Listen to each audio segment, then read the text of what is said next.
Her life, Michael. Days before their wedding, she had a questionable mammogram, which led to a biopsy. Jill and her husband then flew to Africa for their honeymoon, trying to remain positive about her health. When she returned, a third biopsy, and then the news that brought life to a standstill. I went to Dr. Lawrence's office for the results of the biopsy.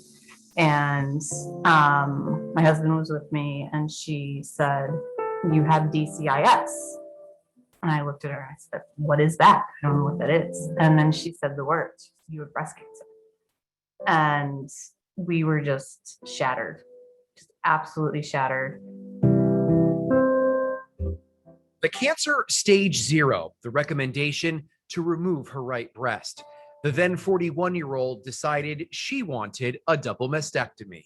So I was diagnosed on October 1st, which is the start of Breast Cancer Awareness Month.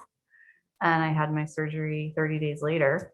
Reconstructive surgery would soon follow. A difficult road, but Jill came out strong and was ready to pick up where she and her husband left off. In September of 2020, they bought their dream home in Salem. Then suddenly, during the chaos of the move, Jill noticed she wasn't feeling right. And I started having this heartburn feeling. It was, it would kind of sit here and then it would sit here.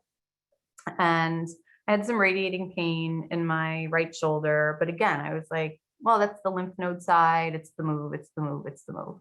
But it wasn't the move, and the pain worsened.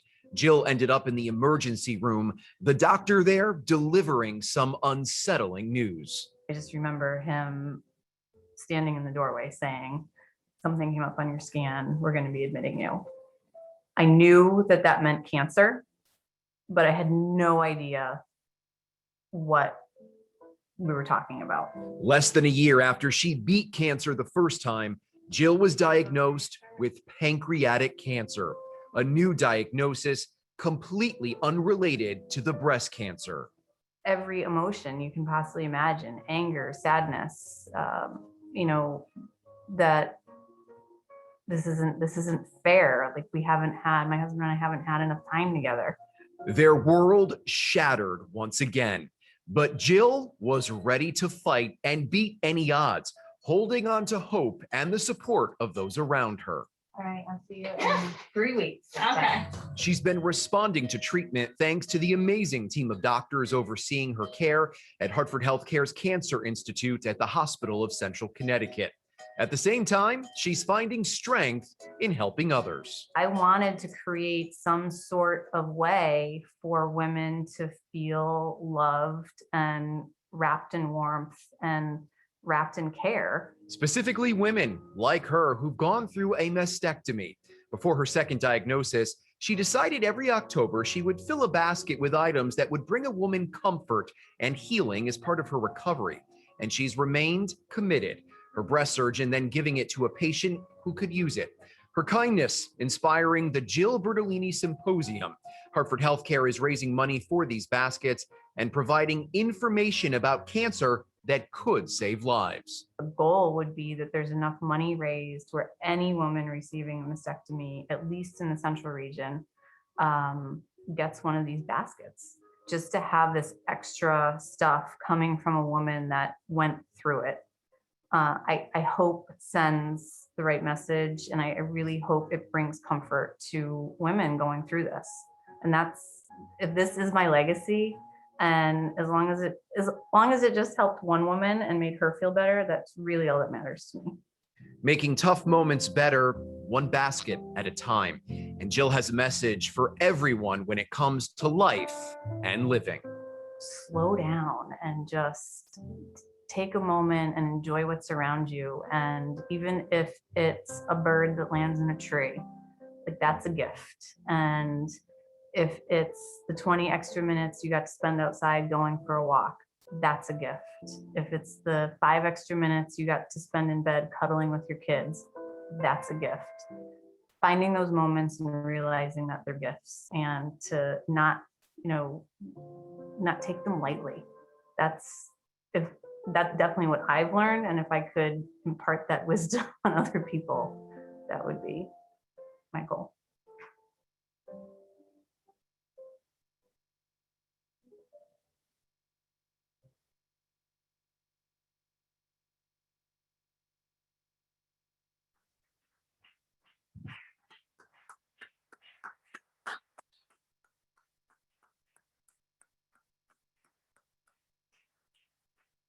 the very definition of bravery and strength, a lot of emotions wrapped up in that 5 minutes and 30 seconds.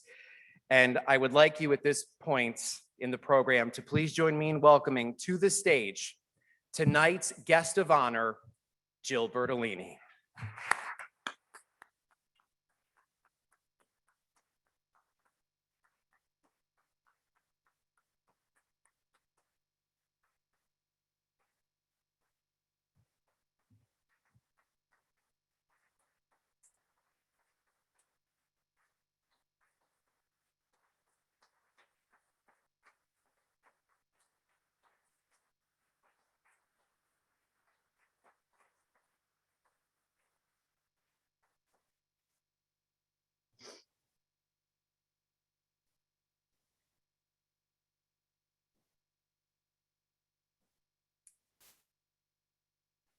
I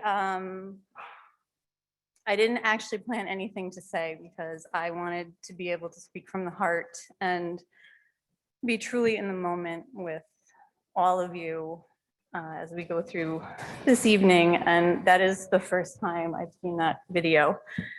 And it brings so many emotions, and so just bear with me.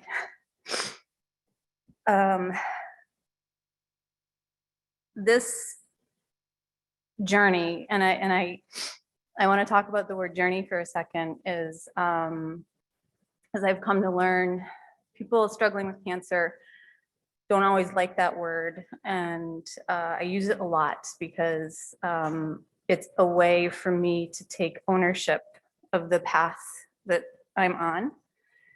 And it's a way for me to do and see positive on this path. And part of this journey is all of you here tonight. And I'm literally in a room full of my friends, family, and colleagues. And I don't have the right words for what this all means to me. And everybody's willingness to give to the Jill baskets, or even create the Jill baskets. This was something that my husband and I had talked about doing once a year for a handful of women. And the fact that my colleagues and my family have embraced this idea and wanted to give this to as many women as possible is, it's surreal, honestly. And I couldn't ask for a better legacy. And I'm very aware that this is my legacy. So this evening brings a lot of emotion, something that's, very moving and very touching, and we're giving these baskets to women that need them. But I also understand how we got to tonight, and that's where the tears come in. So I joke with my family that there's no crying in cancer. So I'm going to ask that you all support us in that tonight, and we keep the tears at a minimum.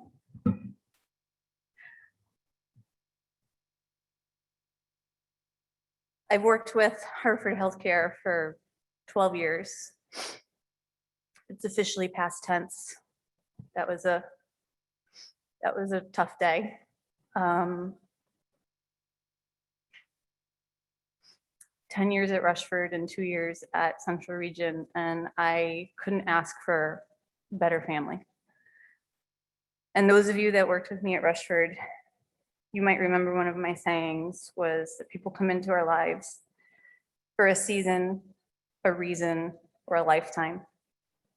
And I continue every day to meet people that are coming into my life for a season, a reason, and a lifetime. And every single person in this room is part of that. And those of you joining virtually, you're also part of that. I don't have the right words to explain how much this has touched me and moved me. And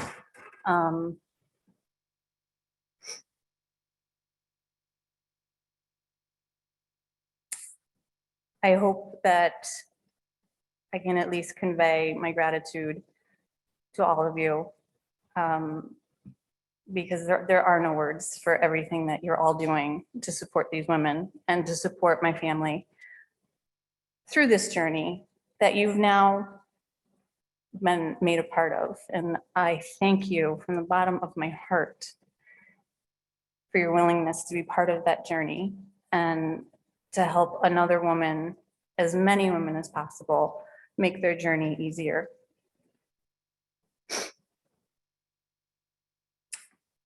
The Jill baskets have turned into something that I never imagined that they could. And I'm probably gonna butcher the story a little bit, but there was recently, somebody posted on Facebook in the Southington town page, I believe, that she was done with work for the day and she'd stopped into her local grocery store. And there was and she was wearing scrubs, and there was a young man in front of her. And he asked her if she was a nurse, and she said, no, I'm a physical therapist. And he thanked her for, working in healthcare. And she posted on the Southington page that she was so touched by, his willingness to talk to her and thank her, that she went home and made a donation to a woman that makes baskets for women going through mastectomies. And my brother-in-law, who is a firefighter in the city of Nashua, New Hampshire, his union contacted him recently. They had heard about the Jill baskets, and one of their own was just diagnosed with breast cancer, and they wanted to know how they could give her a Jill basket. I never, ever imagined that I would be hearing stories like that. This was something that my husband and I came up with, and I worked with Dr. Lawrence last year. I wanted it to go to somebody that really needed it, and the fact that it now gets to go to so many women that need it is just absolutely amazing. And from the bottom of my heart, I thank all of you. And with that, I'm going to ask Dr. Lawrence to join me on stage. Dr. Lawrence is so full of love and light that I'm so honored to be part of this with you. Thank you so much.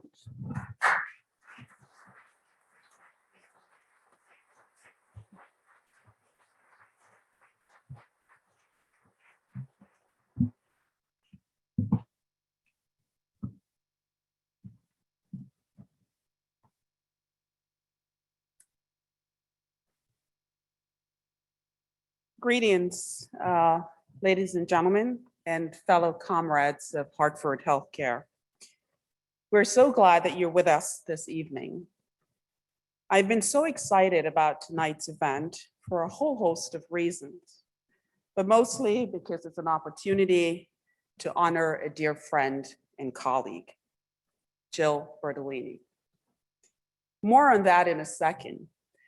Please first allow me to thank Hartford Healthcare's leadership for making this event possible.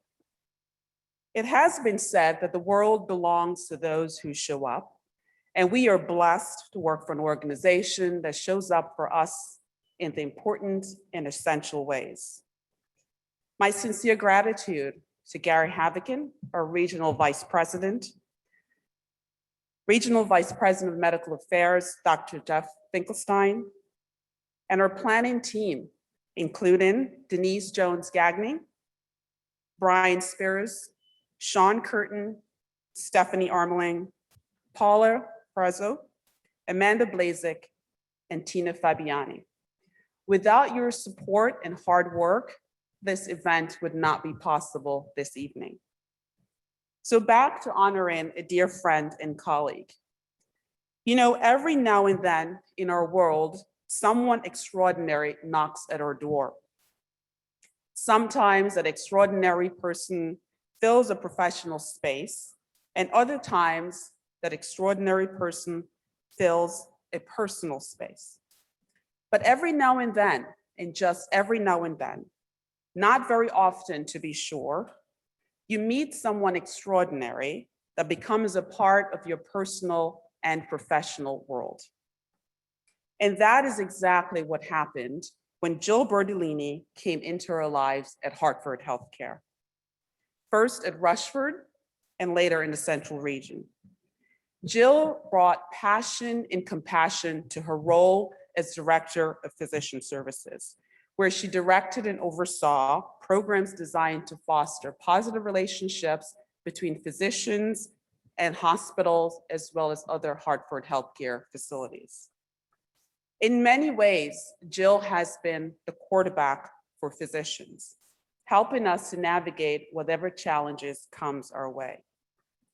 The author, James Michener, wrote about such special people, and he called them masters at the art of living, as they navigate with ease between their personal and professional lives, impacting others profoundly.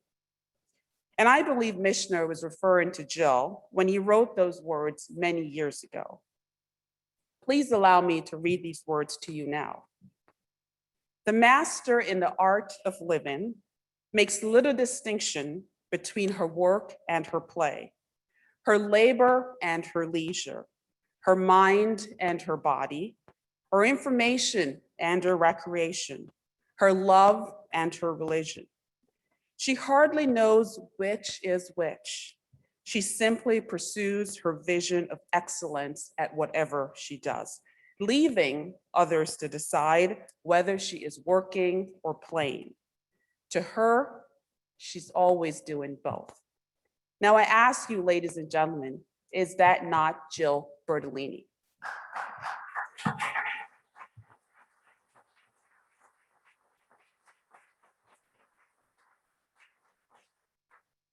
It was a mere 6 weeks or so after Jill's second cancer diagnosis.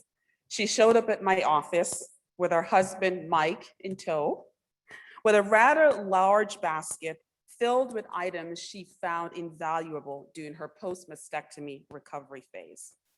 I was her breast cancer surgeon, and she had one simple request for me. Dr. Lawrence, can you please give this basket of necessities to a woman diagnosed with breast cancer and preparing for a mastectomy? She was determined to offer comfort and encouragement to another woman facing a similar diagnosis. The basket contained an aromatherapy elephant to be placed in the axilla at the site of incision, a comfortable body pillow that alleviates pressure on the chest wall during sleep, a drain belt that suspends the surgical drains at home during shower, a warm blanket, a cozy pair of socks that read, "I am strong," when one looks down at their feet, and a bracelet with the message, "Be stronger than the storm," inscribed on the inside. Along with the basket was a beautiful note of gratitude to all those involved in her care, and a request for the basket to be given to another woman. This selfless act of kindness, in spite of her own battle with cancer, highlights and underscores the character of Jill, always seeking ways to make it better for others. Jill's selflessness and generosity knows no boundaries.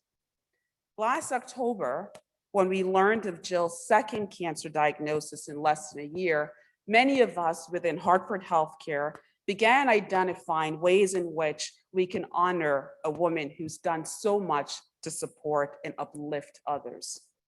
It comes as no surprise that Jill was a good fit for Hartford Healthcare, as her values closely aligns with our institutional mission and culture. Within our walls of care, we have an extraordinary combination of state-of-the-art equipment, multidisciplinary team of experts, and coordination of care that is without equal, all working in concert, providing patients with the care they need when they need it most.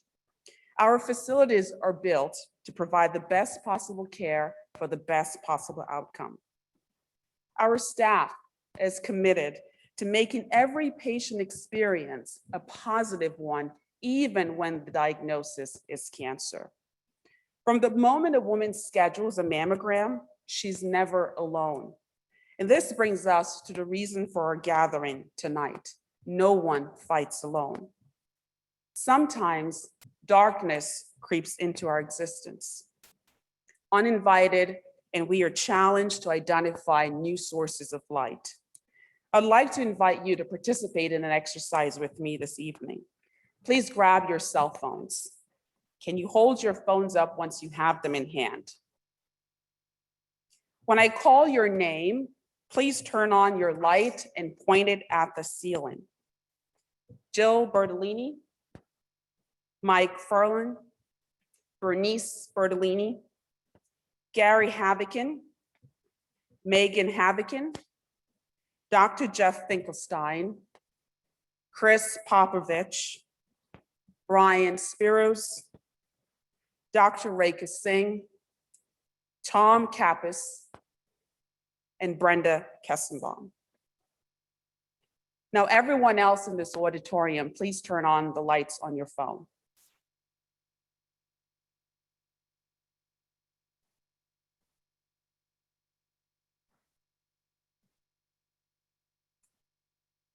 As more of you turn on your lights, everything gets brighter because no one fights alone.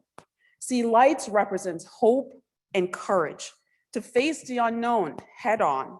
And together tonight, we have filled this room with light, hope, and courage. I'll take the lights back on. A famous poet once wrote, "Cancer cannot cripple love. It cannot shatter hope. It cannot conquer the human spirit." It's evident by what you just witnessed from this remarkable woman. Cancer has not and will not conquer her spirit. Tonight, I ask you to join us in lighting a new path by making a donation to the Jill Bertolini's Fund in honor and celebration of this outstanding woman. The Jill Bertolini Symposium will be a free annual educational event open to the public, featuring inspiring experts in the diagnosis and treatment of breast and pancreatic cancer. The Jill baskets will be given to every woman within the central region of Hartford Healthcare impacted by breast cancer and preparing for a mastectomy. Please make your donation now. For those of you at home, you can do so by scanning the QR code that should be on the screen. And for those of you who are with us, you can do so by scanning the code on the back of your program booklet. Jill?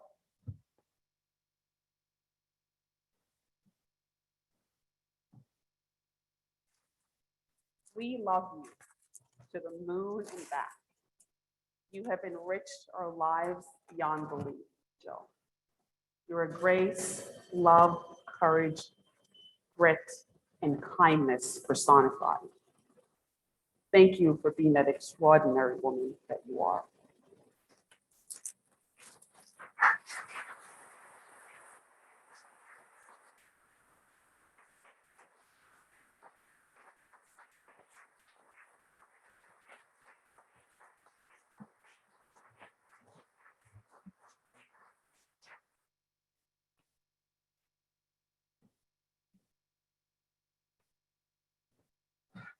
All right, thank you both very much. Beautiful words. We are now going to transition to the Q&A panel discussion up here on stage. I, at this time, would like to ask our panelists in the audience to make your way up through the center staircase in front of the stage.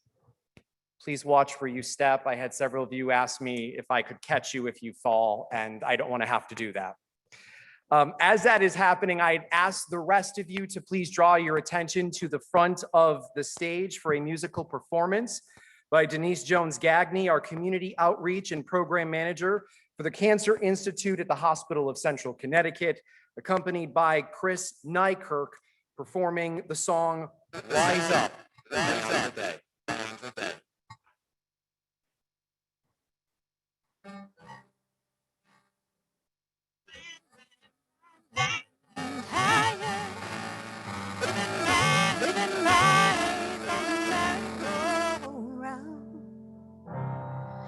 You can't find the fighter, but I see it in you, so we can walk it out. Move mountains, we can walk it out and move mountains. And I'll rise up, I'll rise like the day, I'll rise up, I'll rise unafraid, I'll rise up, and I'll do it 1,000 times again. And I'll rise up, high like the waves, I'll rise up, in spite of the ache, I'll rise up, and I'll do it 1,000 times again.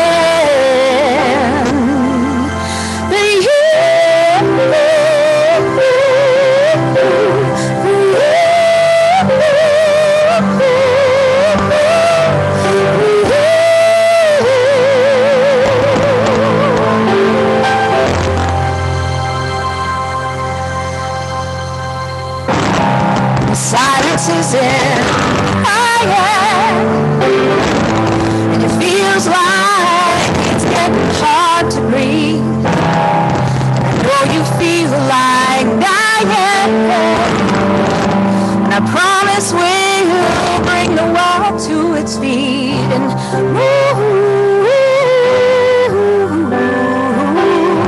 mountains. We'll bring it to its feet and move mountains. Now rise up, I'll rise like the day, I'll rise up, I'll rise unafraid, I'll rise up, and I'll do it 1,000 times again.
think my mic is on. Can everyone hear me?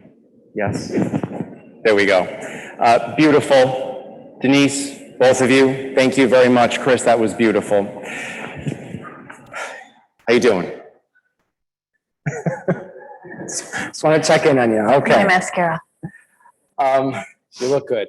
So we are going to begin our panel Q&A now with this team of colleagues who we have up here assembled to go over a lot of information about cancer in terms of diagnoses, treatments, resources, you name it. And again, some of this information could save the lives of some of you in this room, or perhaps your own family or friends, in sharing with them some of what you learned here tonight. Again, in a little bit, we are going to be soliciting questions in the audience. We'll send someone with a microphone. And then if you are joining us via Zoom, just type in your question into the chat feature and someone will relay that question to the panel. All right. So I'd like to introduce everyone now on the stage. You all know Jill Bertolini, obviously. Next to her as well, we have Dr. Camelia Lawrence, her breast surgeon, but she is also the director of breast surgery at the Hospital of Central Connecticut and Midstate Medical Center. We then have Dr. Brett Schipper, Chief of Surgical Oncology at the Hospital of Central Connecticut and Hartford Hospital. He's also the Director of Oncologic Surgery for Hartford Healthcare's Cancer Institute. Next to him, we have Dr. Niameh Wilson, Associate Director of the Breast Health Program and Director of Breast Surgery, Quality, and Research for the Hartford Healthcare Cancer Institute. We have Dr. Brian Byrne, Chief of Hematology and Oncology at the Hospital of Central Connecticut. Dr. Holly Dye, Section Chief of Women's Imaging in Central Connecticut for Midstate Radiology Associates. And finally, Kim Kerr, Women's Health Coordinator for the Hospital of Central Connecticut. Thank you all for being here with us tonight. We greatly appreciate it. I know many of you have had a busy day seeing patients, but you are here now. As we get right into this, Dr. Lawrence, I want to begin with you because watching that video, there's people who saw that Jill was diagnosed with breast cancer, and then less than a year later, this stage 4 pancreatic cancer diagnosis, which is terminal, and many people may try to connect the two. We know that they're not connected, but explain to us how we learned that and about tumor markers specifically. That's a great question, Brian, and thank you for asking. I think it's worthy of clarification. Jill was diagnosed with stage 0 breast cancer, which is ductal carcinoma in situ. Given the extent of the disease within the breast, a recommendation was made for a mastectomy, and she elected to have bilateral mastectomies done. So in all essential purpose, Jill is a survivor. Jill is the case in which she adhered to the recommendation for screening modality, got her screening mammogram. Her breast cancer was caught early and treated successfully. What we're hoping tonight is, in addition to bringing awareness to breast cancer, but also pancreatic cancer, which is a completely separate entity. And, it's a more insidious disease in terms of its onset. When Jill presented with the abdominal discomfort and a mass within the pancreas, we knew right then that it was most likely going to be a pancreatic etiology, because about 95% of cancers that are affiliated with the pancreas starts within the pancreas. But our pathology team of experts did do the appropriate tumor markers to assess. We look at the biology of the tumor. So there are markers such as, mammoglobin or estrogen and progesterone that we did to make a clear distinction that this was completely unrelated to her breast cancer. What we're hoping for tonight's event is that not only do we raise awareness about breast cancer and Jill's survivorship from that disease, but also we're hoping to bring some awareness to pancreatic cancer, a disease that has less effective treatment in contrast to breast cancer. Yes, and we are going to dive deep into the pancreatic cancer as well. We're going to start with the breast cancer first, since that was Jill's first diagnosis. And moving on to Dr. Wilson, what are the latest recommendations and updates when it comes to breast cancer screenings? Sure. Okay, sounds like my mic is on. Good. Yes. So breast cancer screening is incredibly important. It is still, performing mammography is still the best way to catch an early breast cancer, and is still the best way to decrease mortality from breast cancer. There are plenty of recommendations out there, multiple guidelines, multiple groups putting together those guidelines. The typical recommendation that most of us stick with is to initiate screening with a screening mammogram at the age of 40. For those women who have dense tissue, which just basically means they have more glandular tissue compared to fat, we usually recommend a dense breast ultrasound as well, but these are discussions that you should be having with your provider. There are other modalities, which Dr. Dye might get into. But there are changes in those recommendations based on your age, based on your family history, and certainly if you have a genetic predisposition, you would want to initiate that screening early. So there are multiple locations for where we can get these mammograms done, get your ultrasounds done. Hartford Healthcare has a vast network. Midstate Radiology has multiple locations. I do want to just make a mention that the Cancer Institute at the Plainville location is, I believe, the first in the state, I believe, to have contrast enhanced mammograms, which is a different type of modality. It is basically still a mammogram, but a woman will get an IV and get contrast during the mammogram. And the results are incredible in terms of diagnosing very, very early stage cancers and delineating an area where there is cancer. So we're hoping to use that more and more. And that really is groundbreaking in terms of what we have to offer at Hartford Healthcare. All right, very good. Now, when someone is diagnosed with breast cancer, what do they need to know as they go through the process and as well as the treatment? So any woman who is sitting across from me, I know she doesn't want to be there, right? I mean, this is something that you never expect to happen. You never think you're going to be the person sitting across from a breast surgeon saying you have breast cancer. It's just not something you plan for. You don't have time for it. It's not part of your life's picture, and yet there it is. And so it becomes a part of your journey. And I think one of the most important things that a woman going through the process needs to know is that in addition to you as the patient not being alone, none of the decisions that the providers make are done alone. None of us work in a silo. None of us work individually. We all work in these incredible groups with these incredible other providers. We participate in group discussions, tumor board conferences. I often tell my patients, you didn't ask for a second, third, fourth opinion, but you're going to get that because we're going to present your case at our tumor board. And it's great. The patients really appreciate that. And so, there's just a tremendous amount of resources that we have at our fingertips. And that's really the power and the strength of a patient going through cancer treatment at Hartford Healthcare. That's good to know that all of those people are involved in that process. Wonderful. Dr. Dye, I want to go over to you now. A rapid diagnosis program has been implemented for breast cancer patients at HOCC and Midstate. What does this program mean for patients who come in? To me, the program represents both a promise to the patient and an opportunity. And the promise is that when you come into the clinic, to the rapid diagnosis clinic, you are an individual and you're going to get personalized, directed care for yourself. And that care is going to be delivered in a compassionate manner as efficiently as we can possibly do it. It's an opportunity because we're going to leverage an entire multidisciplinary team of specialists to participate in your care. And that goes from the front desk in radiology, to the schedulers, to the technologists, to our women's health coordinator, who is a very key part of the program, to the nurses, to the radiologists, the surgeons, the oncologists, pathologists. It's a very large team, all focused on taking care of you. And I wanted to give just a little bit of background about how this came about. About 2.5 years ago, as our radiology practice was changing and expanding, we had an opportunity to go through our data and realized that there was an increasing incidence of breast cancer in our community population, especially among women of color. And we found that there were unconscionable delays in the delivery of care to some of our patients. And in fact, the time from having a screening mammogram done to then having a definitive biopsy performed when a problem was recognized was about 12 days at that time. And we thought, that's not going to do. It's just not going to do. That's a delay in care, and we need to do better. So we set about thinking about how to do that. And eventually, with the full onboard support of Hartford Healthcare, developed and implemented 2 rapid diagnosis care clinics, one in Plainville in concert with our surgeon colleagues, and one at Midstate Medical Center. And what rapid care means is that a woman can come in on a particular day, have her screening mammogram. If a problem is recognized, we can offer to have the diagnostic imaging done that same day. And if the patient so chooses, we can do the biopsy all on the same day.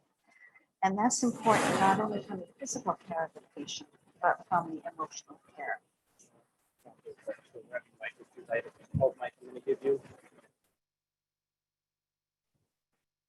Want to make sure we can hear everything you're saying. So here you go. Talk into that.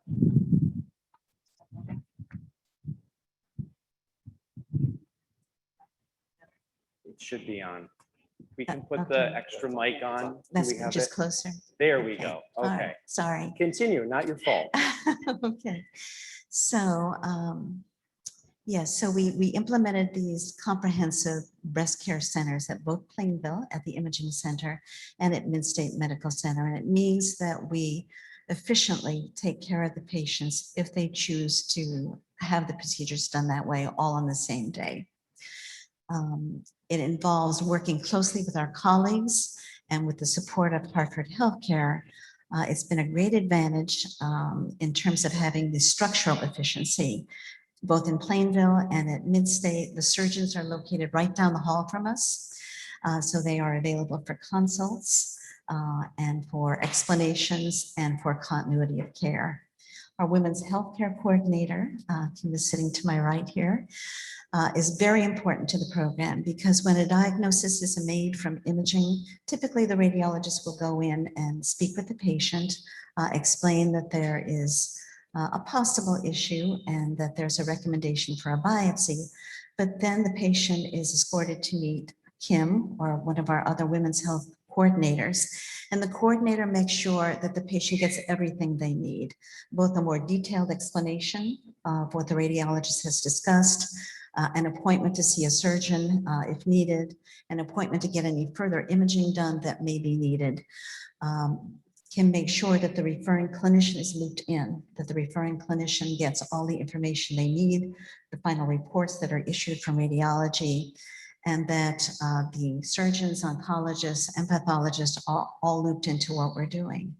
So as a result of having Kim and these coordinated centers, our waiting time generally from screening mammogram to biopsy has decreased from 12 days to now 2.5 days.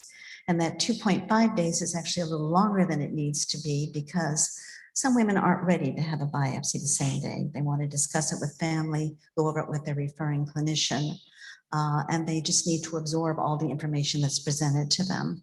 But it's been a significant increase in efficiency.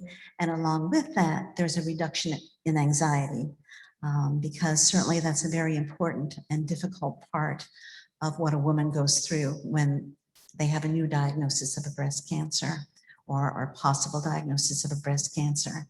So the fact that we're able to reduce time, the fact that they have a coordinator to liaise with, to ask questions of, to check in with at all times is very important. So certainly guided through the process. Kim, we'll go to you next because she kind of led into you, obviously, with what you do. But any patient faced with an abnormality that's found on a breast image goes through a lot of concern and anxiety, a vast array of emotions. How does your role help the patient sort of especially navigating through the unknowns of this diagnosis? Yeah, sure. So, anytime a woman is told that they have an abnormality and need a biopsy, their mind typically goes to one place. And so there's definitely some fear and anxiety that generally, is there immediately. And so in meeting with me, I can answer some of those questions for them, help them in feeling confident that they're being taken care of, both quickly and efficiently, and leading them to see our surgeons first, to let them know that regardless of what the biopsy shows, that they have that team available to them to help them with the next steps. I always try to comfort them and, counsel them in a way to let them know that they shouldn't get too far ahead of themselves, but to take one step at a time, and just help them to calm those fears. And usually the quicker that we can get things done, the sooner that we can get them in, get the biopsy done, the sooner that they can know for sure whether this is something or not something. And just that turnaround time and being able to offer same day appointments is a huge factor in decreasing the anxiety, on every level. Time is obviously critical in making a woman wait. I mean, I know here right before your wedding, you had to get all these biopsies before and after. I mean, the waiting is excruciating. I would imagine it's half the battle. Yeah, oh, for sure. Okay. Dr. Dye, I want to go back to you real quick. If you can briefly tell us what technological advancements have been made in radiology to aid in these breast cancer diagnosis? Actually been a number of recent developments, and Naomi introduced one of them, contrast enhanced mammography, which is a standard mammogram, but it's supplemented by intravenous dye injected into a vein in the antecubital fossa. And then we take a series of pictures, standard mammogram, 2 or 3 views of each breast. And those mammograms are acquired at 2 different X-ray energy levels, higher and lower. One which emphasizes iodine in the picture, which is iodine is in the dye that is administered, and one that is at a standard mammogram level. When a patient has a cancer of any kind, breast or elsewhere, that tumor tends to recruit new small blood vessels to increase perfusion to the site, neovascularity. So as a result of neovascularity, the injected dye in the arm is going to be directed in greater supply and greater density to an area of tumor than it will be to the normal adjacent breast parenchyma.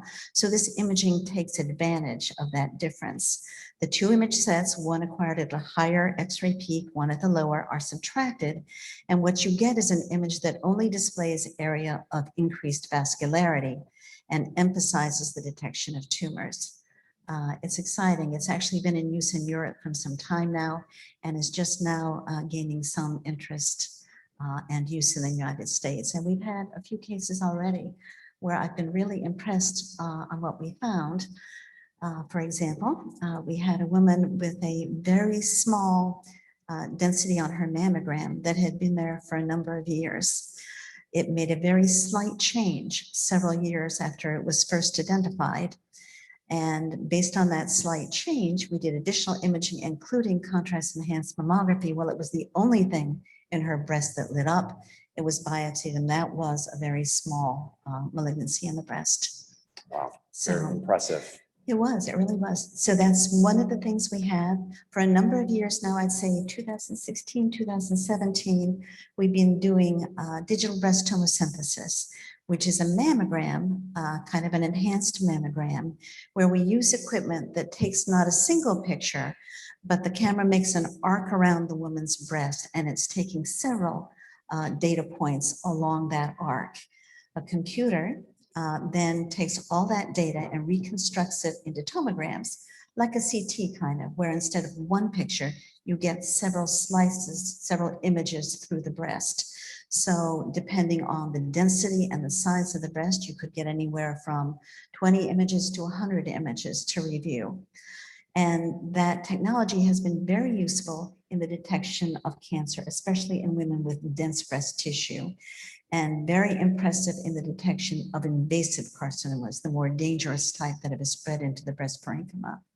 So that's one technology we've been using for a number of years now. And then one more that I just wanted to mention quickly was PET imaging. We are just poised to start doing fluoroestradiol imaging of the breast with positron emission tomography. So this is imaging at a molecular basis, where we're looking at estrogen receptors in the breast. And many will know that estrogen receptor positive cancers tend to have a better prognosis than those that do not.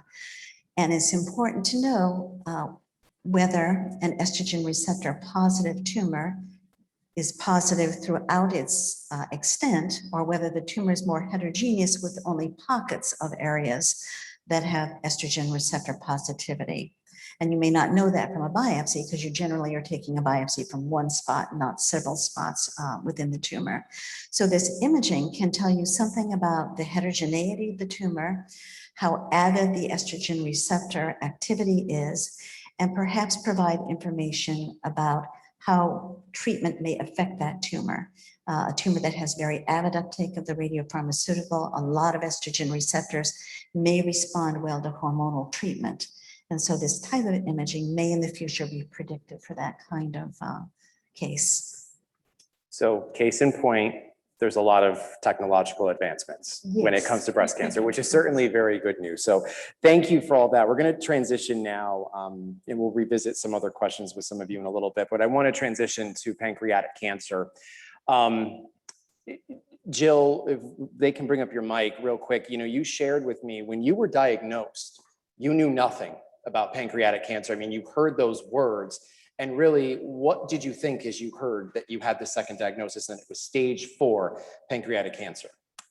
I didn't know what to think. I knew when I was in the hospital that it was cancer. And actually one of the very first phone calls I made was to Dr. Lawrence, and we were hoping that it was, an illness of some other kind. And then really the next person that approached me where I still knew it was cancer, we didn't know what type of cancer it was Dr. Schipper. And it wasn't until the results of the biopsy came back, the liver biopsy came back, and meeting with Dr. Byrne and really having Dr. Byrne have to explain that it's pancreatic cancer and what stage 4 means. There are things that I knew, but never could logically apply to myself. Right. So it was a lot of moments of, what do you mean? What do you mean? And, these are, I'm so fortunate, I'm biased, but these are the top surgeons and the top physicians in their field. And, to hear them give me these diagnoses, I knew it was serious, but it took a lot of time and education for it to really sink in what stage 4 pancreatic cancer means. Everyone up here knows what that means, but just a little bit of data here. According to the American Cancer Society, a little more than 60,000 people will be diagnosed with pancreatic cancer this year, and of that number, 48,000 people will lose their battle. That's a big number. Dr. Schipper, I want to go over to you now. Is there screening for pancreatic cancer? And explain a little bit about the symptoms and the signs and how, unfortunately, by the time people display those, it is often too late. I mean, Jill thought she had gallstones when she went to the emergency room. So tell us a little bit about the screenings and just the symptoms and what you see in patients. Sure. So unfortunately, that story is all too common. To directly answer the question, there is no good screening at this time for pancreatic cancer. Unfortunately, unlike breast cancer, where we have mammograms, or colon cancer, where we have colonoscopies, we have no good screening tests to find pancreatic cancer early. And unfortunately, the reason why so many people lose their battle is because it's not found early. And it's not found until it's advanced to the point where either it's unresectable, it's metastasized, or it's in a much more advanced form that we're not able to cure. Classic symptoms for pancreatic cancer are what we call painless jaundice, is one of the classic, where the pancreas has different parts, and depending on where in the pancreas the tumor develops, it can cause more symptoms or less symptoms. In the front part of the pancreas, or the head of the pancreas, that's where a lot of the critical structures like the bile ducts and different pieces come together. If you get a mass there, it will usually start to push on those structures and cause abdominal pain or jaundice, which is yellowing of the skin or the eyes, and that's usually the first symptom. Sometimes it can develop in the tail of the pancreas, which is the other end of the pancreas, and there's really nothing for it to push on. There's no critical structures there to give you that early hint that something may not be right, and frequently those grow larger before they're found. Other symptoms can be abdominal pain, nausea, vomiting, other vague symptoms like Jill had that you can just chalk up to, other things in life. It's a stomach bug, I ate something funny, there's a lot going on and kind of vague things that don't always equal in your mind the first thought to be pancreatic cancer. I think one of the biggest things we're working on now, I don't know if we're ever going to have an early screening test for pancreatic cancer, but what we're really working on now is determining who is high risk for pancreatic cancer and making sure those patients are screened closer to try and find these cancers before they get to the point where it's more advanced. We do have tests for screening, such as endoscopic ultrasounds, which is a test where a scope is put down that has a little ultrasound probe and we can look at the pancreas, or CAT scans or MRIs when we suspect something, but they're not just routinely done on a yearly basis to screen for pancreatic cancer, because pancreatic cancer, while it's increasing, is certainly not one of the most common cancers. And there's no indication right now to do those invasive procedures or even the non-invasive like the CAT scan on just everybody to just kind of randomly look. So that's really the holy grail, is can we develop a blood test? We have tumor markers, we have things, but we really don't have an early screening test. So really right now the focus is on looking at genetics like BRCA, things that are very familiar to the breast world as well, that place patients at higher risk, and really studying those patients early to try and catch things early. And Jill's pancreatic cancer was in the tail, which is why she wasn't sort of having some of those classic symptoms when she ended up in the emergency room. Correct. What are the treatment options available when someone comes to you with stage 4 and it has metastasized? I mean, what are the treatment options for the patient? So pancreatic cancer usually falls into one of 3 buckets. There's the very early presentation that's fully surgically resectable for a cure. There's the borderline bucket, which is kind of a middle bucket where they have the start of involvement of some critical structures, whether it's blood vessels or other things. And those patients will usually get some sort of neoadjuvant treatment, chemotherapy plus minus radiation, to try and shrink the tumor and get it to a resectable state.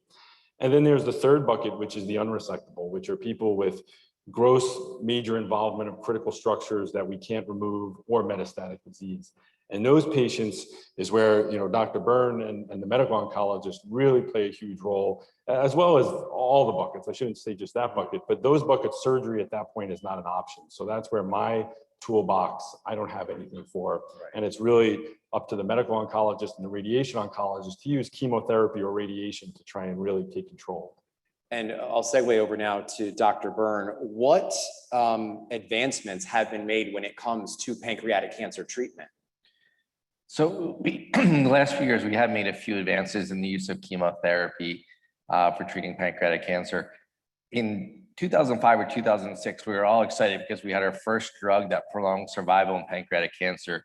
And it was FDA approved and it improved survival by, I think, 12 days. So it wasn't really taken up much. The drug was an oral drug with chemotherapy, but had significant side effects. About 5 or 6 years ago, out of Europe, there was some data that combining several different chemotherapies doubled survival for pancreatic cancer once it was metastatic. Survival went from, on average, 5 months to close to a year with this new treatment. But with the new treatment, there was significant toxicity. And in the original trial, about a quarter of patients ended up in the hospital with side effects from treatment. Over the last few years, we've learned how to use these drugs combinations better. We still get the effectiveness, improve symptoms, making the pain go away. Sometimes we're able to convert someone from unresectable to resectable, weight gain, improve quality of life on their treatment. But we learned how to use them in a way that we can keep people out of the hospital and enjoying what they would like to do. And we've also looked at some other genetic predisposition to pancreatic cancer. If someone has a mutation in BRCA or some other mutations, there are medications we can use to treat them. Unfortunately, immunotherapies are exciting for everything. It doesn't work great in pancreatic cancer. There's a small subset under a few percentage that does work in, so we're trying to use that better in pancreatic cancer. Now, Jill, I want you to kind of just let us know what your prognosis was when you were first diagnosed. You've been going through treatments, and let us know how you're doing, because there is some good news for right now, which is great. So the prognosis and your treatments, how they're going. So when this all started back in September, the prognosis was 2 to 3 months if I did nothing. And the average with chemotherapy, with treatment, is about a year. And Dr. Byrne did an amazing job of stressing that is the average, and also stressing that my age and my health,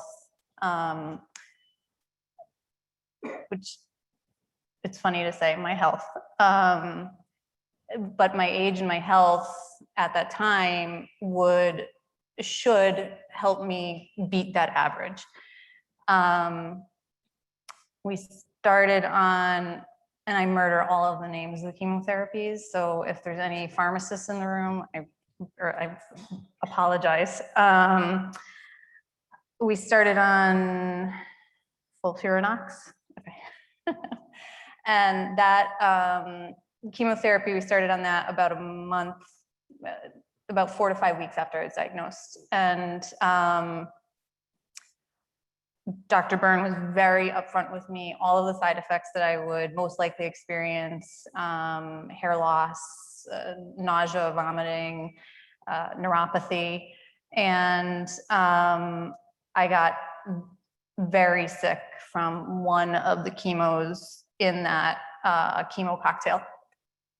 And I lost a lot of weight very quickly.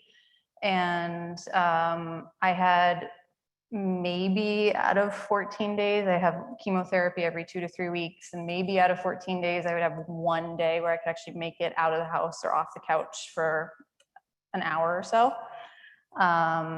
Very, very sick. And about Christmas time, I started prepping my family that I was going to quit chemo, that this was not a quality of life that I was willing to endure. And they made me promise to at least see Dr. Byrne one more time. And Dr. Byrne made me promise to agree to one more round of that particular cocktail. And he would change the dose or the chemotherapies. And within 4 weeks of that change, my weight started coming back, my energy started coming back. I've had amazing results in my scans. I no longer have anything present in my lungs.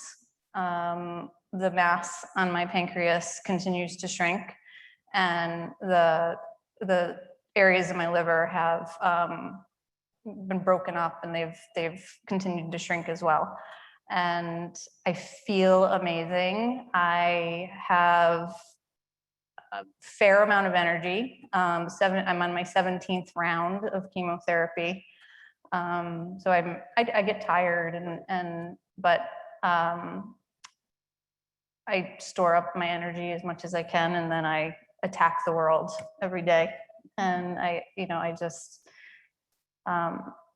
wouldn't be sitting here if it wasn't for many people on this stage tonight. And I also want to thank my two oncology nurses, Megan and Jordan. I know I saw them at some point, but they have been with me since day one, and they're just amazing. And they don't treat me, and I really want to stress this, and part of the cancer centers, they don't treat me any differently because I'm a member of Hartford Healthcare.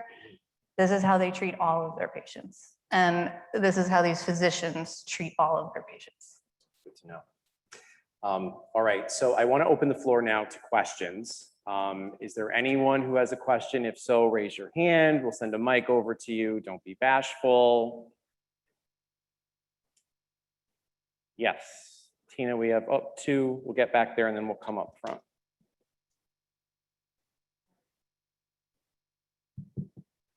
Hi, Jill. It's Dr. Adams. It's Abigail from the CCSU Anthropology Department, and it's really wonderful to be here to see you. I just wanted to share that this isn't your only legacy. I prefer to call it a gift. I just wanted to say, when your name came across in the email, I just smiled. I thought, ooh, what is Jill up to? And then as I read further, I learned. But my guess is I'm not the only one that has that response when I think of you and when I see you and see your name. And the other thing I want to share with you is when you graduated, you came in with a thank you plant for me. It was just a cutting. I have no idea what the name of the plant is. It's a succulent. And I just want to let you know it's thriving. It's enormous. I made a video of it for you because in my life, it's actually an animate being and it's going to get bigger. And that's another gift that keeps growing in my life. You have a lot of legacies, a lot of gifts, and I'm really glad to hear that there's a better prognosis. Thank you so much for creating this. Thank you very much. And then Tina, we have a question down here on this side, right there.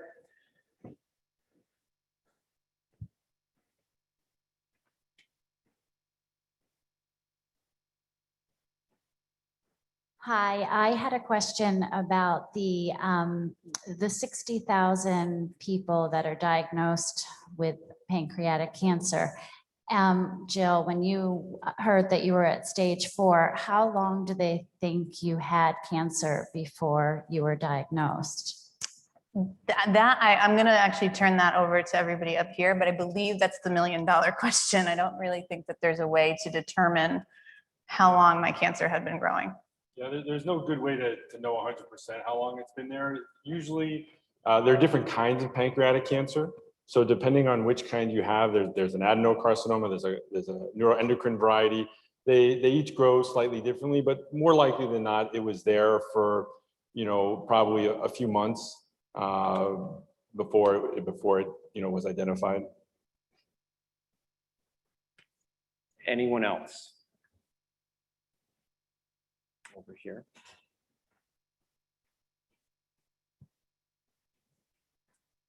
Hi, I know you said that there is no reason or I'm trying to figure out what the word I want. Because she had cancer of the breast and it was stage 0, there was no reason to give a full body scan. Has anybody been able to do a full body scan of somebody that comes in with cancer some other place in their body? I can take that question. So when Jill presented and she had her biopsy, it came back as stage 0 breast cancer, which is ductal carcinoma in situ. What we know about the biology of DCIS is that it lacks the ability to spread elsewhere. So the current standard of care is that we don't go searching for the cancer elsewhere. So she did not have a full body scan. In addition to doing her mastectomy, she had the lymph nodes in the armpit evaluated. Because whenever a woman has breast cancer, even if it's DCIS and they're having a mastectomy, we look at the lymph nodes first in the armpit. Because if the cancer is going to leave the breast, the first place it heads to is the lymph nodes in the armpit. And Jill had at least 3 or 4 lymph nodes that were evaluated, and there was no evidence of disease. So hence, there was no indication at that time to do a full body scan. If she had a more advanced stage breast cancer at the time of presentation with node positivity or the size of the tumor, we would have been more inclined to scan her from head to toe. But her cancer was just caught so early that there was no indication at that time to scan her from head to toe. But I think your point is good though, because depending on the cancer, we do sometimes scan people from head to toe. An early breast cancer doesn't happen to be one of those, unfortunately. But for many other cancers, part of the staging workup is a scan. Do you think it will ever come a time that it will be done like routinely every year, like a mammogram? I don't think there'll ever come a time where everybody just gets a CAT scan once a year to just sort of prophylactically see if anything's cooking anywhere. I think unfortunately, it comes down to cost versus the ability to actually catch things. And there's also radiation, from CAT scans, so it's not totally benign in and of itself. So unfortunately, I don't think that's going to be the answer. And I believe there was a question over on this side of the room.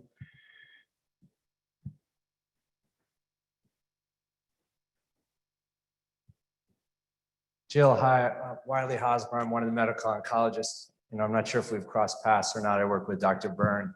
But first of all, thank you for this wonderful event and your inspiring story. I wanted to ask you, you're somebody who's been both on the professional and now the patient side. So I'm looking for you for some feedback to us as physicians, some lessons to us as physicians. We don't get a lot of feedback unless we want to read our Yelp reviews, which are less than helpful in my experience. So, you've now interacted with a lot of providers. You've been through, as we've heard, quite a journey. What are your thoughts, lessons to those of us who provide cancer care? What insights do you have to us as providers? That's honestly a tough question for me to ask because I've interacted with the Central Region team, Mid-State Medical Center, and the Hospital of Central Connecticut. And as I said earlier, the way that my care and treatment is being handled is not any different because of my connection to Hartford Healthcare. This is, and I observe it every time I'm in the cancer center. My husband comments on it regularly.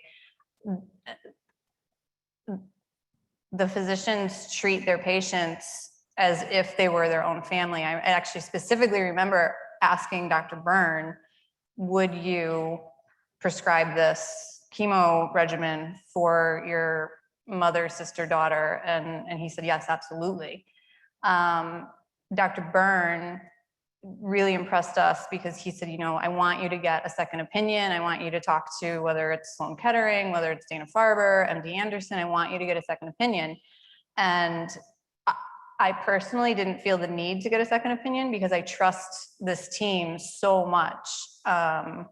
And the second opinion said, no, what Dr. Burns said is exactly what I would do if you were my patient. And I think that there are opportunities to learn from the cancer center team elsewhere in healthcare and elsewhere in Hartford Healthcare.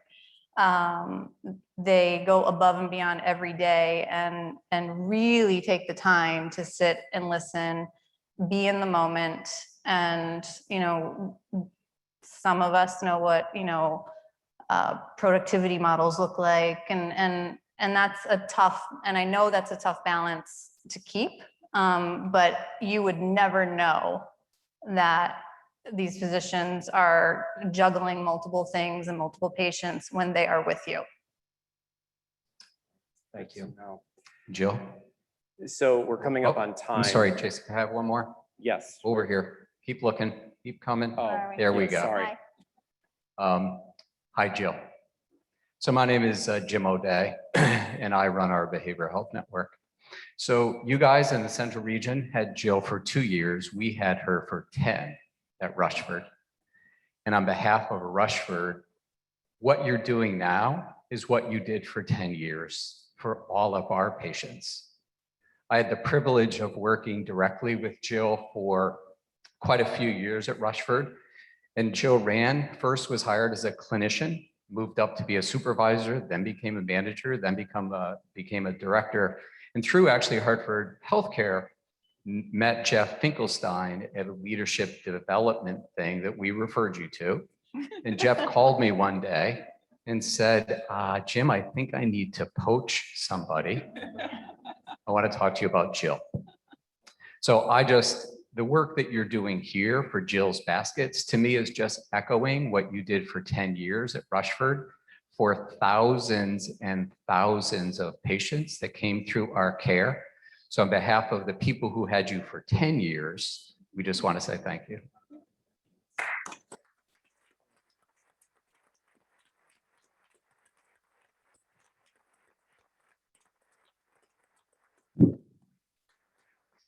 Anyone else before I move on? I think we're good. Yes, down here. Dr. Ben Brahim. Dr. Ben Brahim, Jill, Hi. great.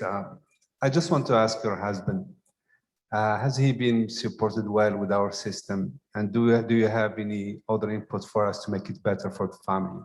That's a great question. By the way, just full disclosure, it was my wife's idea to ask.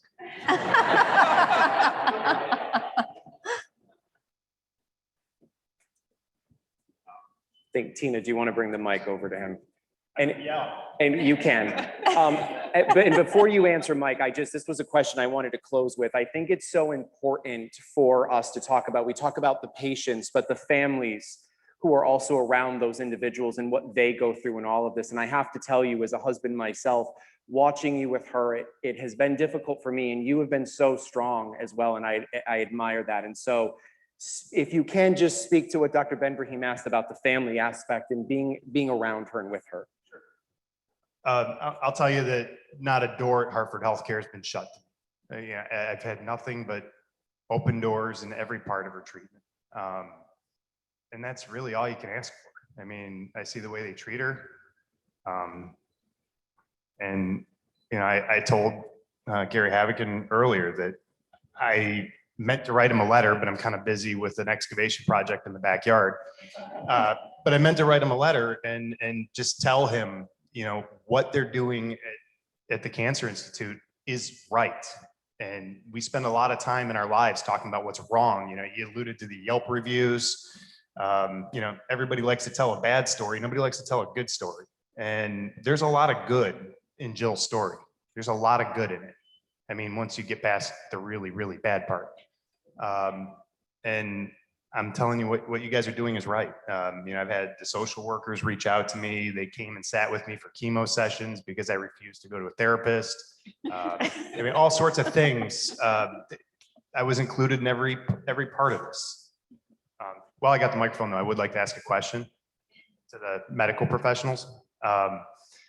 So we said that pancreatic cancer doesn't always present symptoms, and breast cancer doesn't always present symptoms. But when the disease metastasizes, it usually goes to places, and those places can present symptoms.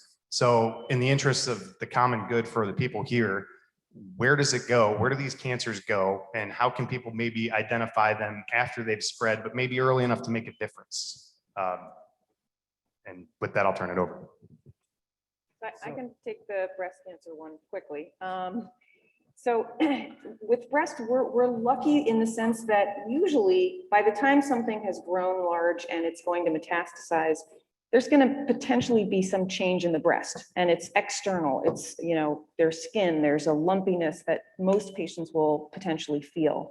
In rare cases, there can be a more deeper lump that metastasizes, and then, you know, that may not be palpated with somebody's hand. And, you know, if they're skipping mammograms or missing mammograms, then that's going to be problematic. When breast cancers spread, they can spread to a variety of locations, bone being very common, brain, lungs, you know, and the abdominal cavity as well. So, but again, the benefit of breast cancer being kind of an external organ, if you will, is that by the time things are kind of heading in that direction, there should be some palpable finding. And so that's why we also promote breast awareness and, you know, self-exams. So in Jill's case, the mammogram did exactly what you wanted to do. It found it at stage 0. They found it as a curable stage. So the mammogram did the job we wanted it to do. The harder question is when it spreads. Cancer can spread anywhere, and it can do anything, and it presents differently. Some people, it presents really rapidly over a few weeks. Other people, it takes months. So I think things to look out for are things that are out of the ordinary. So, you know, if you get up, if you're, you know, excavating and you pick up something, you hurt your back, and that's normal, but a week later it's not better, that's something needs to be looking into. If you're trying to lose weight and you weren't able to lose weight for a year, but then you found this diet which you really didn't change and you start losing weight, that's a warning sign. Pain, discomfort are probably the two biggest warning signs for cancer, and not behaving right. If you're sleepier than normal, headaches, those sort of things can be warning signs as well. Say for pancreatic cancer, the most common place is the liver. I think that would probably be the most common place you find it. Other than that, as Dr. Burns said, it could go anywhere. Typically, you know, when we start an operation for pancreatic cancer, the first thing we do is put a camera in and look around and make sure we don't see, because it could have spread, and CAT scans don't always pick it up. MRIs don't always pick it up. It can be really small little spots that you can only see with your naked eye. Anyone else? One more. It's a breast question. You mentioned contrast enhanced mammography, and obviously every woman here, including myself, wants the most advanced care for screening mammograms. Is that something that's available to anybody for screening right now? Yes, it would be. Yes, it's available. It's currently available only at the Plainville Imaging Center. It's a brand new capacity for radiology. And it would probably be most useful in women who have dense fibroglandular tissue, who have perhaps a high risk status where maybe there's an atypical situation, a genetic predisposition to breast cancer, a strong family history of breast cancer. I think those are instances where it could be very useful. Sometimes it can be used for problem solving, like in the patient I described earlier, where there's a little finding on the mammogram that doesn't look bad, but doesn't seem quite right. And other imaging doesn't seem to clarify the situation. So it can be good in that instance as well. But yes, it is available. Right. And with that said, I think we're going to start to close things out.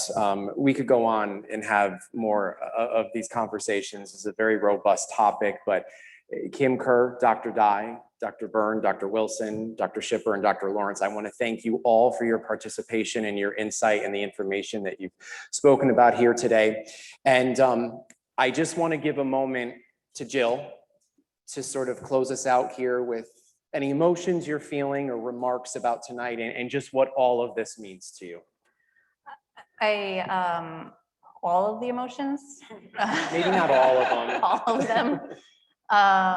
This is, I'm truly in a room full of friends, family, and colleagues, and countless others virtually. And through this journey, I've met so many just amazing people, and I've gotten to know some people that I knew before. I've gotten to know them in a different way through this journey. And as terrible as the diagnosis is, I see blessings and I see gifts, and my relationship with Dr. Lawrence is such a blessing and such a gift. And there's 6 degrees of separation with Dr. Shipper and Project Purple, who was one of the sponsors this evening. And I was able to do a podcast with them, and a woman found my podcast and has since reached out to me, and her daughters are also reaching out to me. So these are the types of things that mean so much to me, and these baskets are just a way to make it very real and very tangible for many, many other women. And again, this wouldn't be possible without all of you. So thank you so, so much. It's greatly appreciated. And Jill, I think on behalf of Hartford Healthcare, I say to you that it has been an absolute pleasure. You are just wonderful, and you are the epitome of strength and bravery. Talking to you and getting to know you, I've reflected to think, what if I was going through this? And I think a lot of people think that as well, listening to your story tonight. And I have to tell you, I don't think I could be you. I would want to lock myself into a room and shut out the world. So you are very brave. We are all rooting for you. You are in our thoughts and our prayers, and keep fighting this fight. We appreciate you being here with us tonight.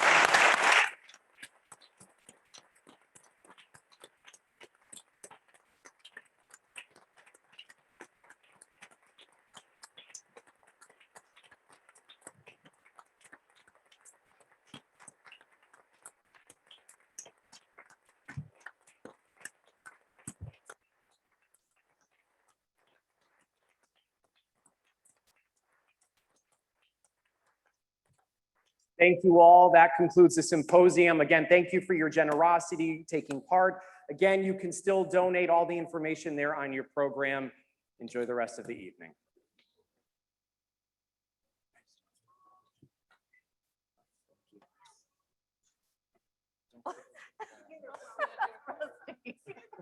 Are there more flowers? Yeah, I'll get those for you.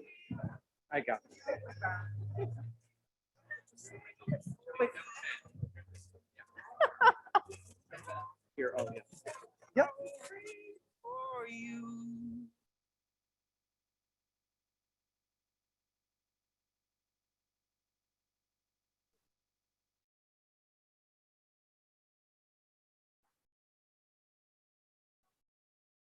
I've